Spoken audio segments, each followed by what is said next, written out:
Hello दोस्तों, स्वागत है आप सभी का टू द पॉइंट में। आज का हमारा टॉपिक बहुत ही इंपॉर्टेंट है और बहुत ही बेसिक है। आप में से चंद लोग जानना चाहते थे कि भाई आईपीसी और सीआरपीसी के बीच बेसिक डिफरेंस क्या है। तो आइए हमारे कॉन्सेप्ट्स को क्लियर करते हैं, जानते हैं कि आईपीसी क्या होता है और सीआरपीसी क्या होता है। देखिए, इससे पहले कि हम आईपीसी और सीआरपीसी के बारे में बात करें, मैं आपको जानना चाहता हूं या फिर मैं चाहता हूं कि आप जान लें कि प्रोसीजरल लॉ और सब्सटेंशियल लॉ क्या होता है। देखिए, प्रोसीजरल लॉ वो होता है जो प्रोसीजर बताता है कि भाई फॉर एग्जांपल कोई क्राइम हुआ है तो उस क्राइम के कल्प्रिट्स को पता करने के लिए कौन सा प्रोसीजर जो है अप्लाई किया जाना चाहिए। और सब्सटेंशियल लॉ वो होता है कि भाई प्रोसीजर पूरा खत्म हो गया है, कल्प्रिट्स वगैरह मिल गए हैं, अब उसे किस तरीके की सजा दी जाएगी, ये सब्सटेंशियल लॉ होता है। तो प्रोसीजरल और सब्सटेंशियल लॉ के बीच का अंतर ही सीआरपीसी और आईपीसी के बीच का अंतर है। देखिए, इंडियन पिनल कोड जो कि आईपीसी है, it is the official criminal code of India. ये दरअसल एक कोड है, यानी कि एक डॉक्यूमेंट है जो कहता है कि कौन से गुनाह का कौन सा पनिशमेंट होगा। तो पूरे क्रिमिनल रिलेटेड जो चार्जेस हैं, हालांकि सिविल रिलेटेड भी जो जितने भी चार्जेस होते हैं हम ज्यादातर आईपीसी से ही लेते हैं, तो इसे एक क्रिमिनल कोड कहा जाता है। दरअसल ये एक ऑफिशियल डॉक्यूमेंट है या फिर ऑफिशियल क्रिमिनल कोड है जो जुडिशरी अप्लाई करती है या फिर फॉलो करती है। भारत सरकार जो फॉलो करता है जब कभी भी उन्हें जरूरत पड़े।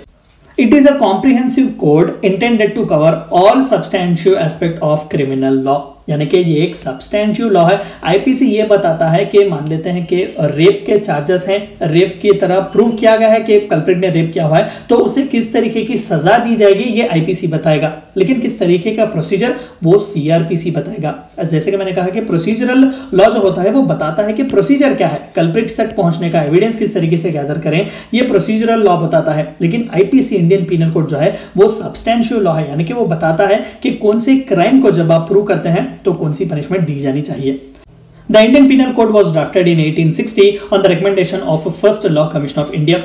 लॉर्ड मैकॉले जो थे वो सबसे पहले first law commission of India के चेयरमैन थे। ब्रिटिश का जमाना था उस वक्त। तो 1860 में जो है इंडियन पिनल कोड को जो है कोडिफाई किया गया था और अभी भी जो है हम उसी इंडियन पिनल कोड को फॉलो कर रहे हैं। सीआरपीसी, भाई सीआरपीसी क्या है? Criminal procedural code. तो आइए इसके बारे में जानते हैं। It is the main legislation on procedure for administration of substantive criminal law in India. यानी कि ये प्रोसीजर बताता है कि किस तरीके से आपको आगे बढ़ना है, किस तरीके से एक प्रोसेस जो है ड्यू प्रोसेस लगाना चाहिए। मान लेते हैं कि मर्डर या रेप का चार्ज है, तो आप जो है कल्प्रिट को किस तरीके से पकड़ेंगे, आप जो है डिसीजन तक, जजमेंट तक जाने के लिए आपको किन किन चीजों की जरूरत है, कौन से एविडेंसेस जरूरी है, तो इन सभी चीजों के बारे में सीआरपीसी डील करता है। It was enacted in 1973, though initially created in 1882। Indira Gandhi ji की सरकार थी उस वक्त, तो उन्होंने सीआरपीसी कोड को जो है एनेक्ट किया हुआ था। हालांकि 1880 से ही हमें आईपीसी और सीआरपीसी देखने को मिलते हैं। It provides the machinery for investigation of crime. जैसे कि मैंने कहा कि एक प्रोसीजरल लॉ है, तो क्राइम का इन्वेस्टिगेशन किस तरीके से किया जाए, अप्रीहेंशन ऑफ सस्पेक्टेड क्रिमिनल्स, जो सस्पेक्टेड क्रिमिनल्स होते हैं उन्हें किस तरीके से पकड़ा जाए, पूछताछ वगैरह किस तरीके से किया जाए, कलेक्शन ऑफ एविडेंस, एविडेंस का कलेक्शन किस तरीके से किया जाए, डिटर्मिनेशन ऑफ गिल्ट और इनोसेंस ऑफ अक्यूज्ड पर्सन, किस तरीके से जान लें कि किसी ने क्राइम किया है और किसी ने नहीं किया है, and the determination of punishment of the guilty.